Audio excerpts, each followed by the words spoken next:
MS ওয়ার্ডে আগের দুটি ক্লাসে আমরা ইনসার্ট ট্যাবের মধ্যে pages, table, illustration, links, header and ফুটার প্রভৃতি রিবনের সমস্ত অপশনগুলির কাজ দেখেছি এবং লিঙ্কস এর মধ্যে যে ক্রস রেফারেন্স অপশনটি আছে আমরা সেটি যখন রেফারেন্স ট্যাবের মধ্যে সমস্ত অপশনগুলি দেখব তখন সেই কাজটি দেখে নেব। আজকের ক্লাসে আমরা ইনসার্ট ট্যাবের মধ্যে বাকি যে অপশনগুলি আছে তার কাজগুলি দেখে নেব। যেমন প্রথমে আসছি কুইক পার্টস। দেখুন এখানে কুইক পার্টসে ক্লিক করলে আপনার এখানে বিভিন্ন ধরনের অপশন আছে, যেমন document property, field, building blocks, organisation প্রভৃতি। আপনার এখান থেকে যেটি প্রয়োজন আপনি সেটি এখান থেকে ইনসার্ট করতে পারেন। যেমন দেখুন এখানে ডকুমেন্ট প্রপার্টি হিসাবে অ্যাবস্ট্রাক্ট আছে, অথর আছে, ক্যাটাগরি আছে। ধরুন আমি এখানে কোম্পানি সিলেক্ট করলাম। দেখুন এখানে সঙ্গে সঙ্গে কোম্পানির নাম যেটি আছে সেটি আপনি এখানে লিখতে পারেন। আমি এখানে একটি নাম লিখে দিলাম। দেখুন এখানে নামটি আমার এখানে কোম্পানির নাম হিসাবে শো হয়ে গেছে। এরপর আপনি আরো কিছু এখান থেকে অ্যাড করতে পারেন। যেমন দেখুন এখানে আছে অথর। এখানে যদি আপনি অথরে ক্লিক করেন তাহলে আপনার যে এখানে নামটি আছে অথর হিসাবে সেটি এখানে শো করবে। সেটি দেখুন এখানে অফিস বাটনে ক্লিক করে ওয়ার্ড অপশানে গিয়ে দেখুন এখানে ইউজার নেম যেটি আছে সেটি আপনার অথর নেম হিসাবে শো হবে। এছাড়াও আপনি কুইক পার্টসে ফিল্ড হিসাবে বিভিন্ন ধরনের ফিল্ডও ইনসার্ট করতে পারেন। এখানে দেখুন অনেক ধরনের ফিল্ড আপনার বাই ডিফল্ট ফিল্ড নেম হিসাবে আছে। আপনি চাইলে যেটি আপনার দরকার সেটি এখান থেকে ইনসার্ট করতে পারেন। এছাড়াও আপনি বিল্ডিং ব্লকস, অর্গানাইজেশন হিসাবেও বিভিন্ন বাই ডিফল্ট দেখুন এখানে করা আছে। দেখুন একটা একটা সিলেক্ট করুন। দেখুন এখানে অনেক কিছু ডিফল্ট যে ফরম্যাটিং আছে সেটি করা আছে। আপনার যেটি এখান থেকে দরকার সেটি আপনি চুজ করতে পারেন। ধরুন আমি এখানে বিবলিওগ্রাফি যেটি আছে সেটিকে সিলেক্ট করলাম এবং দেখুন এখানে আমি ইনসার্ট করে দিচ্ছি। দেখুন এখানে বিবলিওগ্রাফি শো হচ্ছে। এবার দেখুন যেহেতু আপনার ডকুমেন্টে কোনো কিছু সোর্স নেই সেই জন্য এখানে দেখাচ্ছে there are no source in the current document. Quick parts হিসেবে আপনি এই সমস্ত জিনিসগুলি সহজেই ইনসার্ট করতে পারেন। এরপর আমরা দেখে নেব সিগনেচার লাইন।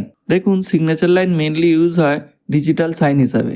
আপনি যদি কম্পিউটারে কোনো সাইন এখানে রেখেও দেন সেটিও আপনি ইনসার্ট করতে পারেন। যাই হোক আমরা জাস্ট নর্মাল প্রসেসে কিভাবে সিগনেচার লাইন ইনসার্ট করতে হয় সেটি দেখে নেব। প্রথমে দেখুন এখানে সিগনেচার লাইনে ক্লিক করার পরে আপনাকে একটি ডায়লগ বক্স আসছে, সেটি আমরা ওকে করে দিলাম এবং এখানে চাইলে আপনার নিজের পছন্দের মতো বা নিজের প্রয়োজন মতো নামগুলি দিতে পারেন। আমি এখানে নাম দিয়ে দিচ্ছি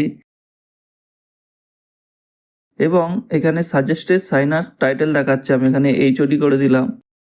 এরপরে আপনি চাইলে ইমেল আইডি দিতেও পারেন, নাও পারেন। আমি এখানে একটি ইমেল আইডি দিয়ে দিলাম এবং এখানে ওকে করে দিলাম। দেখুন এখানে একটি সিগনেচার লাইন হিসাবে চলে এসেছে। এরপর আপনি এর ওপরে ডিজিটাল সিগনেচার হিসাবে আপনি সিগনেচার অ্যাড করার জন্য আপনাকে রাইট ক্লিক করে এখান থেকে সিগনেচার সেট আপও করতে পারেন। আমি এখানে সাইন করছি। দেখুন এখানে আবার ওকে করতে হবে। ওকে করার সাথে সাথে দেখুন এখানে একটি ডায়লগ বক্স আসছে। এই যে ডায়লগ বক্সটি আসছে এটিকে ওকে করে এটিকে আগে সেভ করতে হবে। দেখুন একটি নাম দিয়ে সেভ করে দিলাম। এরপর দেখুন এখানে আসছে gate A digital ID from a Microsoft partner, create your own digital ID. আপনার যেটি প্রয়োজন এখান থেকে সেটিকে সিলেক্ট করতে পারেন এবং তারপরে ক্রিয়েট করতে পারেন। ক্রিয়েট করার পরে এখানে সিলেক্ট ইমেজ আসছে।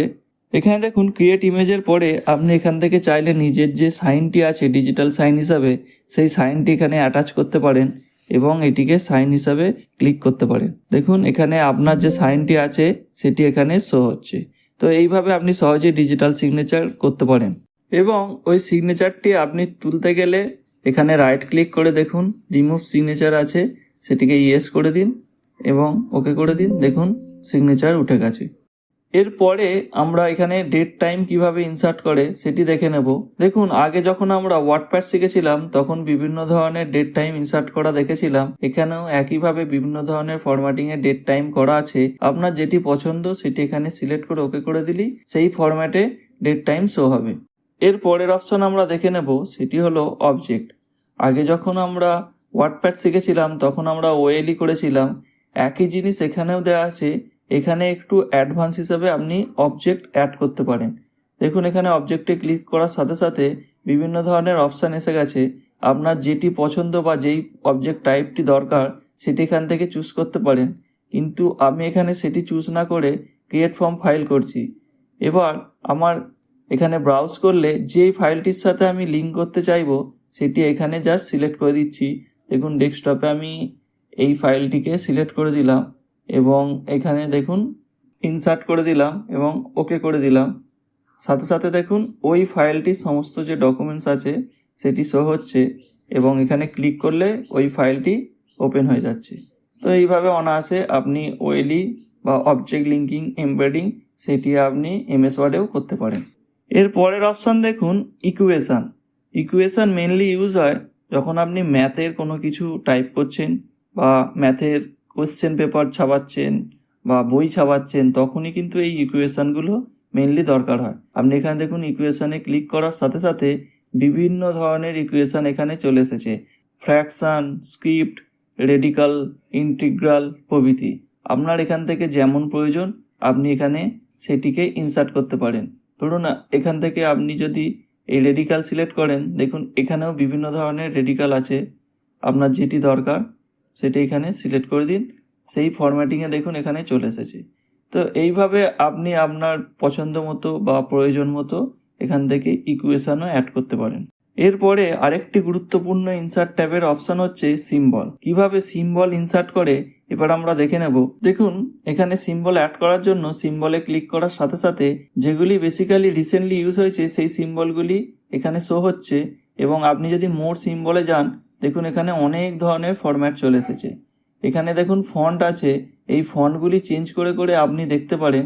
দেখুন এখানে আমি যদি ফন্টটিকে ওয়েবডিংস করে দিই, দেখুন এখানে বিভিন্ন স্টাইলের বা বিভিন্ন ধরনের আরও সিম্বল চলে এসেছে। আপনার যেটি দরকার এখান থেকে সেটিকে সিলেক্ট করে আপনি সেটিকে ইনসার্ট করতে পারেন এবং এটির সাইজও আপনি বাড়াতে পারেন। ওই সিম্বলটির সাইজ বাড়ানোর জন্য সিম্বলটিকে সিলেক্ট করে জাস্ট এখান থেকে যেমনভাবে ফন্টের সাইজ বাড়ায় সেইভাবে আপনি বাড়িয়ে নিতে পারেন। মনে রাখবেন আপনার যখনই কোনো সিম্বলের প্রয়োজন হবে আপনাকে কিন্তু এখান থেকে ফন্ট চেঞ্জ করে করেই দেখতে হবে কোন ফন্টের আন্ডারে আপনার প্রয়োজনীয় সিম্বলটি আছে সেটিকে খুঁজে বার করতে হবে। যাই হোক, আজকের ক্লাসে ইনসার্ট ট্যাবের মধ্যে এই কয়েকটি অপশানের কাজই দেখলাম। আশা করছি আজকের ক্লাসটি আপনারা বুঝতে পেরেছেন। আজকের ক্লাস রিলেটেড কোনো সমস্যা বা কোনো মতামত থেকে থাকলে আমাদের মেল আইডিতে মেল করে বা কমেন্ট সেকশনে কমেন্ট করে জানাতে পারে। আজকের মতো এটুকুই, দেখা হবে পরের ক্লাসে। ধন্যবাদ।